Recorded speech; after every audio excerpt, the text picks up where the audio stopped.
Hey there, fools. Big T here, and I'm back with another video. And in this video, I'm just going to be discussing a line of thinking I had basically because of Nintendo getting ready to share their financials.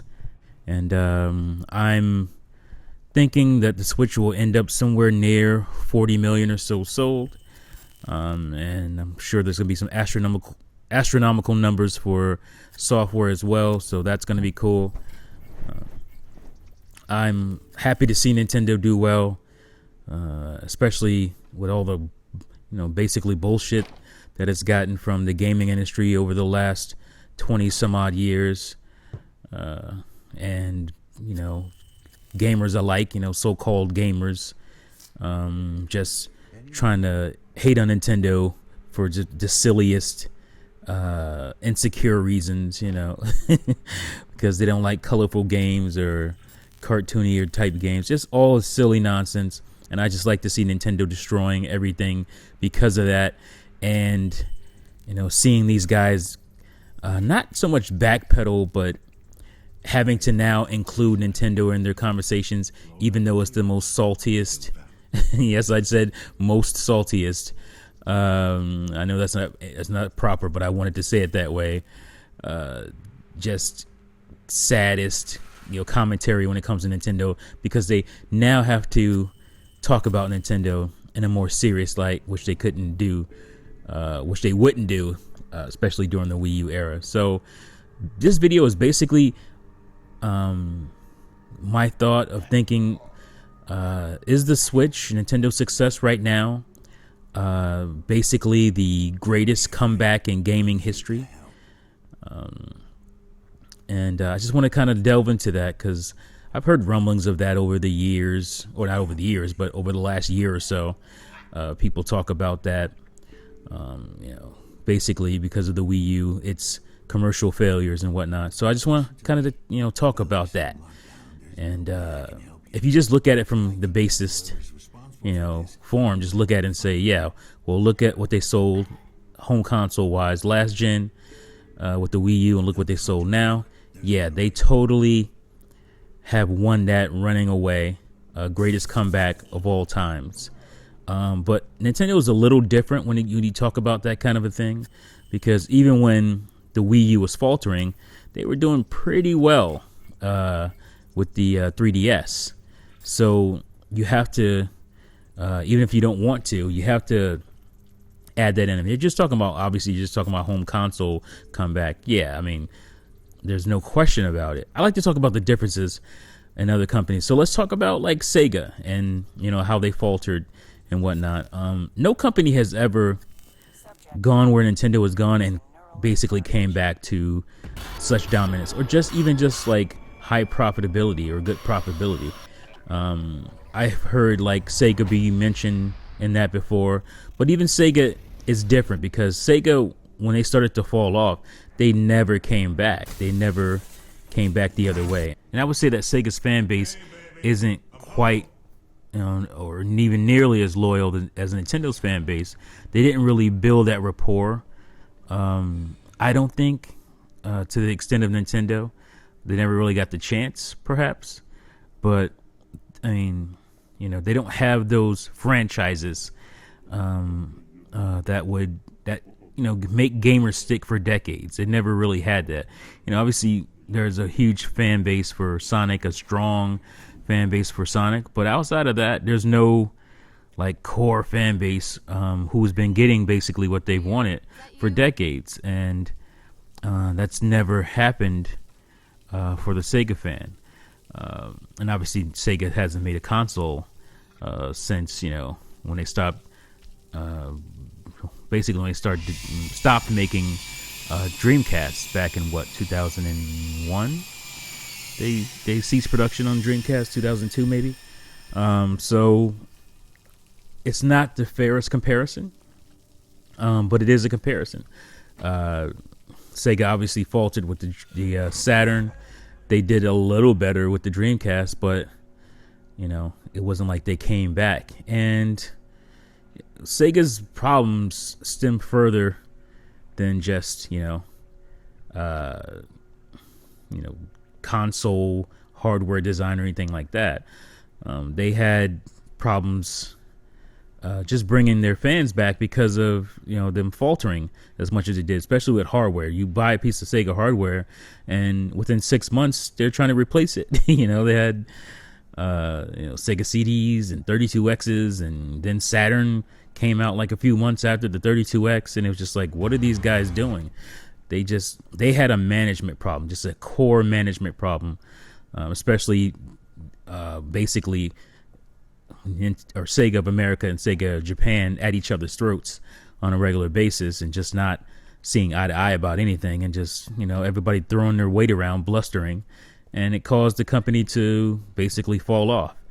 And that has never been a problem with Nintendo. Now you could say they had presidents who've had strangleholds on stuff, but at the end of the day, they had issues with third-party publishers based on those decisions.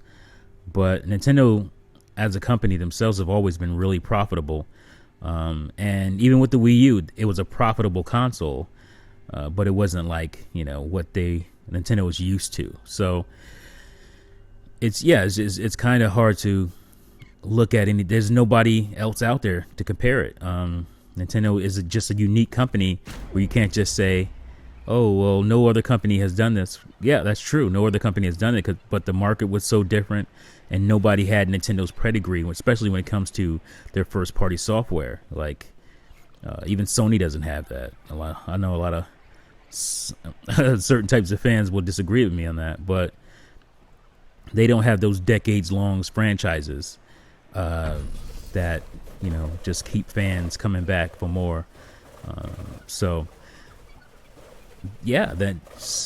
Nintendo had the Switch. I mean, with its great sales, really compelling setup as far as the portable nature and the taking that console on the go. It's basically what they probably wanted the Wii U to be, but they didn't have the technology wasn't quite there yet, and the costs would have been pretty astronomical at that time. So, I mean, they were already losing money on Wii U to begin with. Not much, right at the margin. But it was still their first console where that was the case. So they didn't push it as far as they wanted to. And I have a couple of videos on why the Wii U failed. People want to make it very simple, and it's not a simple thing. And I broke it down in a couple of videos. Go check those videos out. I'll try to link them somewhere here. And I think I touched on things that nobody really talked about, and I think I'm on the right path. Obviously, I would, because it's my video series. So, but I think I'm close to what the problems were with this the Wii U, and things that they rectified with the Switch, and it's part of the reason why the Switch is doing so well. But I mean, a lot of people want Nintendo to do well. I think even those who wouldn't tell you outright. I just think the industry likes a strong Nintendo, because a strong Nintendo is good for the industry. So when they do the necessary things to be, successful, then they have it. You can look back and say, well, GameCube should have had better success, and I believe it should have, but it was just a weird time in the market. You had a new guy entering in Microsoft. It was just a weird time, and Nintendo lost Rare, which was a huge part of their N64 success, and they weren't really sure what I've said it before, the marketing on the GameCube was a little bit disjointed, and they weren't really sure what kind of console they wanted it to be, because it was a very capable console with beautiful graphics and stuff, and very capable of doing all these wonderful things, with the third-party games and modern games. But the design of it, the look of it, kind of threw people off. So we were confused by that. It was like, well, this is for kids, or is this for core gamers? Blah blah blah, older gamers. Not for me. I don't care. I mean, I thought the GameCube's design was pretty eloquent. Very simple, yet strong, but it was just a different time, and a lot of people were definitely turned off by the handle, maybe even the purple color, stuff like that. So, but it was a great console that should have done better, but it didn't. It was just a different market, and the market is so ripe for what the Switch does, and that's why it's a huge success. I said from the beginning that the Switch would outsell the Wii, even especially if they do make a mini model that's cheaper. It definitely will outsell the Wii, and I don't think it'll have a problem doing that. So yes, the Switch is definitely the greatest comeback in gaming history. I can't think of one that's even close to that. When companies start falling off, they don't catch back on. They've never caught back on. Falling off to the extent of just losing millions and millions of consumers. Atari didn't come back. They just faltered and faltered and faltered.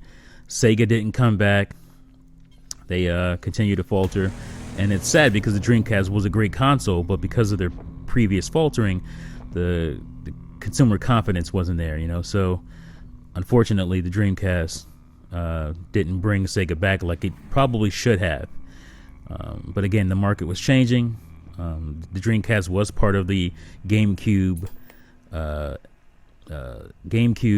Microsoft, OG Xbox, and PlayStation 2 era, so it was pretty crowded. And the Dreamcast came out earlier than those other consoles, and it was just like it was different. It was a weird time to launch. Probably they maybe should have waited a year, but they wanted to get the jump on Sega or Sony, so I get it.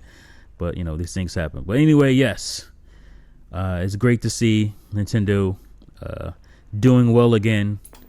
I'm enjoying the hell out of my Switch. I do have issues with it.